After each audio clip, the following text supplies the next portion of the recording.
que a terapia holística integrativa ajuda a lidar com a ansiedade, a controlar a ansiedade? Hoje eu quero trazer um olhar bem profundo sobre algumas questões que eu fui estudando, que eu fui aperfeiçoando, que eu via nos meus clientes de terapia e que, se a gente der esse olhar mais aprofundado sobre a situação, nós vamos conseguir entender a verdadeira causa e atuar de forma mais precisa nessa sensação, nesse sentimento, nessa coisa da ansiedade estar tão presente na vida de algumas pessoas. No fundo, todos nós temos alguns momentos em que a gente se sente mais ansioso. A ansiedade não é uma coisa que ninguém experimenta, eu acredito que todo mundo experimenta em algum momento. E ela pode também ser canalizada de forma positiva. A gente pode usar essa sensação de expectativa para sermos otimistas com a vida, para que essa ansiedade ela se torne uma expectativa boa, positiva e que nos ajude a estar com esse sentimento de esperar que algo bom chegue até nós. Porém, quando ela é canalizada de forma negativa, ela vai afetar o nosso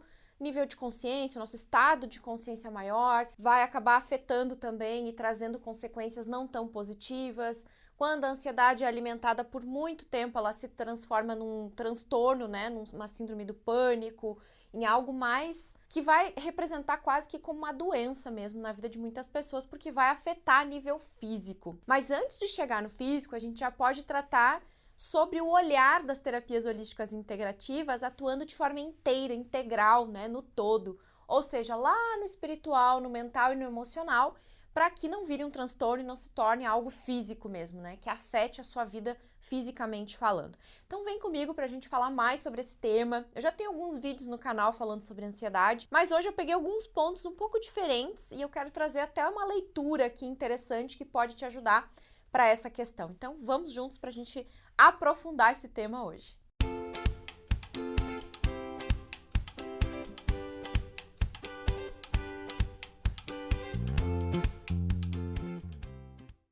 Eu quero começar falando de 3 sintomas que eu acredito que são muito frequentes na vida de quem tem ansiedade. Mas se você der um Google aí, ou mesmo procurar no YouTube, você vai ver vários sintomas que mostram que a pessoa é ansiosa, que ela tem ansiedade, tá? Mas eu vou focar nesses 3, porque eu acredito que esses 3 são os que mais são evidenciados, como eu disse, né? São mais frequentes na vida das pessoas. E o primeiro deles é a inquietação. É aquela inquietação que não te deixa parar, é aquela inquietação que não te deixa sossegar, que você fica todo o tempo se balançando, que você fica mexendo nos dedos, que você fica inquieto e, inclusive, o seu corpo físico representa isso. Mas agora vamos olhar de forma mais profunda. O que é essa inquietação do corpo físico, de não parar, às vezes até ter problemas para dormir, ter uma inquietação, uma ansiedade mesmo, né, que não te deixa relaxar, que você não consegue parar. Inclusive, tem pessoas que querem dicas rápidas para resolver questões de ansiedade, porque eles não têm paciência para parar. O que essa inquietação no fundo representa, gente? Eu até anotei aqui. Não é só algo físico, é uma representação da alma. O que é que está acontecendo na sua alma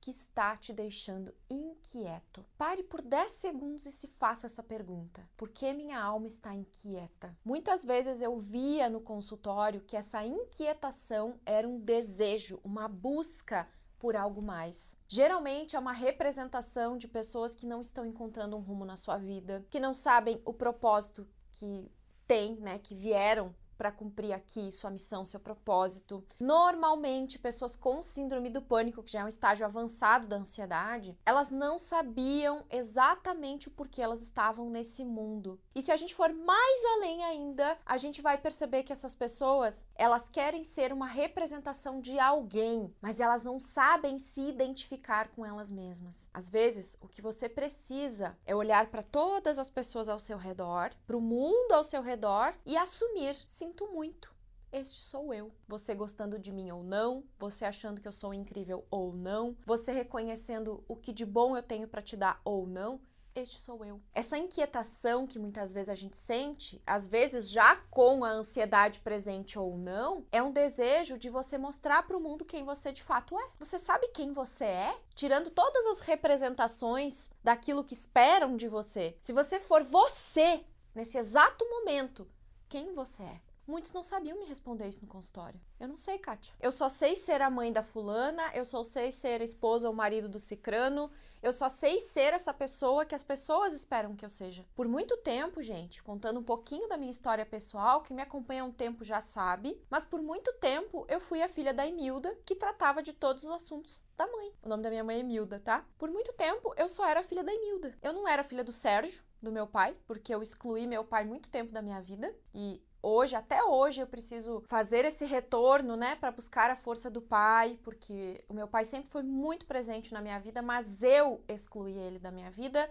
porque eu assumi as dores da minha mãe. E a minha mãe nunca pediu que eu fizesse isso, mas por amor a ela eu fiz. Então eu me afastei do meu pai por um tempo. E ele sempre foi o pai perfeito para mim, o pai certo para mim. Hoje, depois de estudar as constelações familiares, eu fui entendendo o papel do meu pai, o papel da minha mãe e principalmente o meu papel diante disso tudo. Porque como os meus pais se separaram, então eu me afastei do meu pai para ficar muito com a minha mãe. Só que a minha mãe nunca exigiu nada de mim. Mas eu fiz isso, como eu disse antes, por amor a ela. Comprei brigas que não eram minhas e me tornei aquela pessoa que fazia tudo pela mãe, mas que não cuidava de si mesma. Desde que eu entrei nas terapias holísticas integrativas, lá em 2004, 2005, eu comecei a despertar, a ter um olhar sobre isso e a entender que eu não sou mãe da mãe, né? E que ocupar esse lugar é muito grande para mim, é impossível para mim. Então, às vezes, essa ansiedade ela é uma representação, é uma inquietação de algo mais que está aí na sua alma. E se for algo que realmente esteja te incomodando, você precisa procurar um terapeuta holístico integrativo que possa conversar com você, que possa te orientar,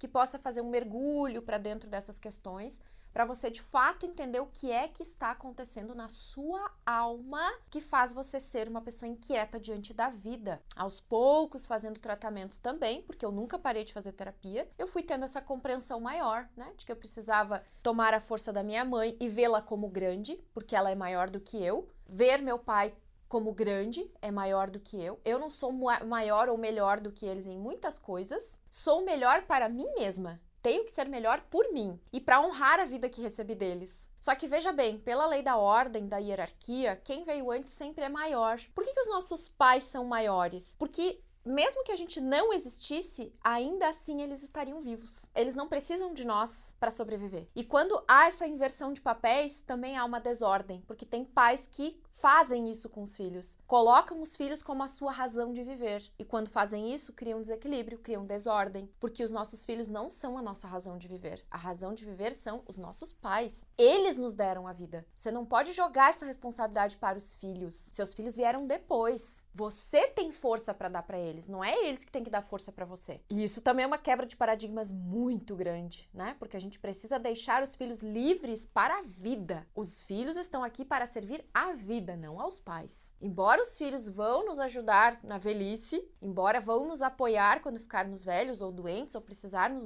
da ajuda deles, não são eles que têm que ter força e contribuição de vida para nós. Nós precisamos tomar a força de quem veio antes, dos nossos pais. Então, quando eu fui fazendo esse resgate, tomando essa consciência, entendendo o meu papel como filha, isso foi me ajudando demais para que essa inquietação diminuísse e eu pudesse mostrar para o mundo quem eu sou de verdade. Você gostando ou não de mim, você gostando do que eu falo, esta sou eu. Este sou eu. Com isso, eu aprendi a não querer ser tão perfeita. E, inclusive, quero deixar aqui uma super dica, gente, de um livro maravilhoso para ajudar nisso, tá? Você que fica se autocobrando, que quer ser perfeito em tudo e que se torna ansioso porque você não consegue dar conta de ser perfeito, esse livro é maravilhoso, tá? Da Brené Brown, fala sobre a coragem de ser imperfeito. Inclusive, tem uma passagem aqui maravilhosa, tem uma hora que ela conta sobre a primeira palestra dela, onde ela ia se expor para muitas pessoas, e o quanto ela teve que mostrar a sua vulnerabilidade. E que nós somos vulneráveis, sim. Nós somos passíveis de erros, sim. E ela fala sobre o perfeccionismo aqui, que é uma parte muito interessante, onde ela diz: perfeccionismo não é se esforçar para a excelência. Perfeccionismo não tem a ver com conquistas saudáveis e nem com crescimento. Perfeccionismo é um movimento defensivo. É a crença de que se fizermos as coisas com perfeição e parecermos perfeitos, poderemos minimizar ou evitar a dor da culpa, do julgamento ou da vergonha. Perfeccionismo é um escudo de 20 toneladas que carregamos conosco, achando que ele nos protegerá exagerar quando de fato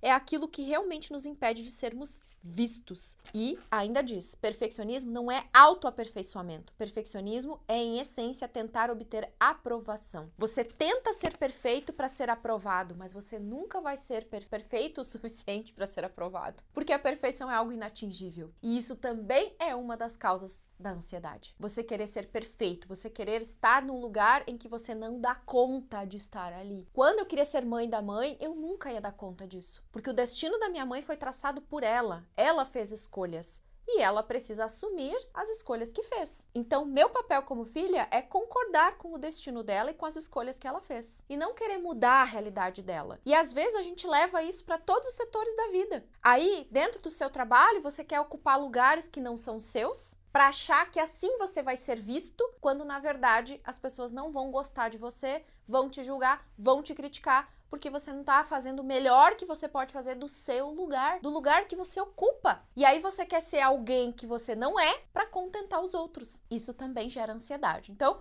tá vendo que o papo hoje ele é bem profundo?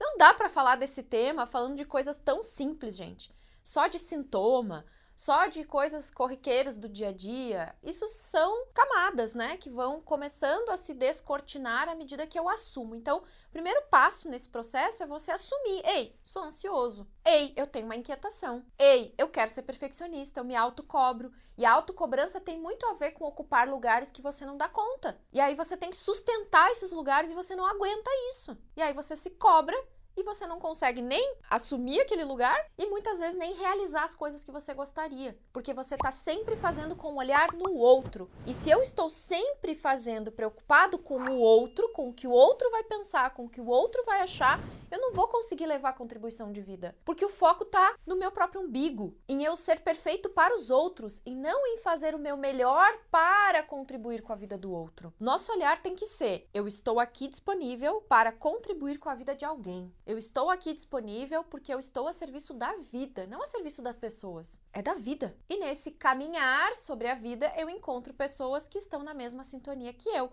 Afinal, como diz Deepak Chopra, para cada talento que nós temos, ou para os talentos que nós temos, existem pessoas que querem aquilo que nós temos para dar. Só que para eu estar assim disponível para auxiliar as pessoas, entregar para elas o meu melhor, eu preciso ser eu mesmo. Eu preciso aceitar quem eu sou. Então, um bom mantra que você pode usar é: eu aceito quem eu sou, eu me aceito como eu sou. Eu me amo, eu me aceito, eu me respeito. É um bom mantra que você pode usar no seu dia a dia quando vier essas crises de inquietação, de perfeccionismo, de achar que você vai dar conta de fazer as coisas e na verdade não vai. E a terceira questão aqui que a gente pode aprofundar para ter um olhar sobre isso é o medo, porque pessoas ansiosas também têm muito medo, têm medo de tudo. E esse medo, quando ele cresce, ele vai se tornando pânico, síndrome do pânico. Para que eu possa verdadeiramente resolver as questões que me causam medo, o primeiro passo é eu olhar para os meus medos, porque geralmente eu não quero olhar, eu quero excluir.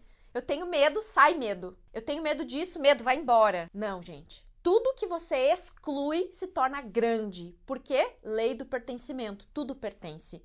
O medo pertence à sua vida. Então acolha ele no seu coração. Ei, medo, vem aqui. Eu sei que você existe. Entenda qual é o medo que você tem. Do que você tem tanto medo? Você tem que acolher isso no seu coração. Esse é o primeiro passo. Se você tenta sempre excluir, essa atitude de exclusão vai fazer você ter mais medo ainda. Por quê? Porque tudo pertence ao nosso mundo. Então, olhe para o medo e veja, por que eu tenho medo disso? O que é esse medo? Porque, primeiro, gente, o medo, ele é uma maneira de nos precaver de algo. Então, ele é importante. Eu até escrevo sobre isso no Ame Quem Você É, no meu primeiro livro. Nesse primeiro livro que eu escrevi, eu falo, o medo, ele é importante, ele tem um papel fundamental.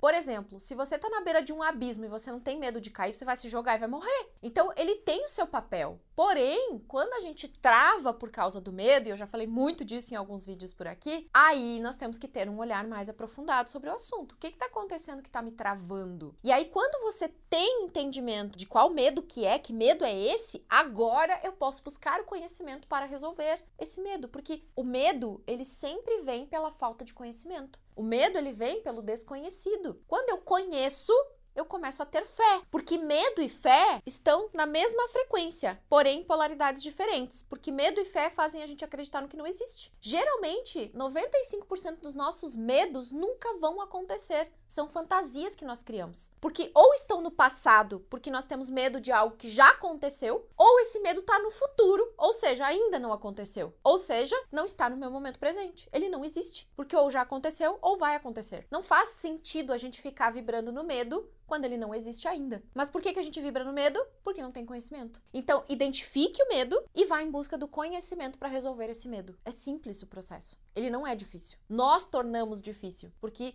construímos crenças, acreditamos, temos paradigmas que fazem a gente acreditar que o medo é um monstro e ele não é. Ele só existe porque do outro lado do medo tem a fé. E aí nós, para nutrirmos a nossa fé diante das questões que se apresentam, das situações que vêm, dos desafios que acontecem, nós precisamos entender qual é o medo que me trava. Quando eu entendo, eu vou em busca de conhecimento, eu vou fazer terapia, eu vou ler um livro sobre o assunto que eu tenho medo, eu vou dominar isso. Dominar a serpente do medo, né? Que é algo que o T. Harv Eker fala no Segredos da Mente Milionária também. A grande questão não é o tamanho do medo, é o seu tamanho diante dele. Quando você vai em busca de conhecimento para resolver esse medo, ele se torna desse tamanho. E você ultrapassa ele de uma forma muito leve, muito tranquila. E quando vê, você tá sendo a pessoa mais corajosa diante daquilo que te afrontava tempos atrás. Porque a coragem só vem quando a gente dá o primeiro passo. Não espere o medo passar para a coragem vir, porque isso não vai acontecer. A coragem só vem quando a gente dá um primeiro passo. O primeiro passo é busque conhecimento. Pense, do que você tem mais medo hoje? Qual conhecimento você precisa ter para dominar esse medo? Vai em busca disso. Então aqui eu falei de 3 coisas, gente, que são essenciais e que uma pessoa ansiosa precisa trabalhar na prática. Tentei trazer algumas questões práticas para você já ir trabalhando na sua consciência, mas lembrando que se a questão já está avançada, se você já está com um nível de ansiedade que você precisa de ajuda, procure um profissional das terapias holísticas integrativas. E se você quiser alguma indicação, nós temos os nossos alunos do Top Terapeuta, alunos do Terapeuta do Zero, que a gente pode indicar para você também, para que você faça um atendimento com eles, caso você não tenha alguém aí por perto que possa te auxiliar. É só mandar no nosso e-mail atendimento@katiabaza.com.br que a minha galera aqui, a minha equipe, manda para você algumas indicações de terapeutas que podem te ajudar com questões como essa. Combinado? Beijo no coração e se você quiser saber sobre mais algum assunto que tá te incomodando, coloca aqui embaixo nos comentários, tá bom? Até a próxima, tchau, tchau.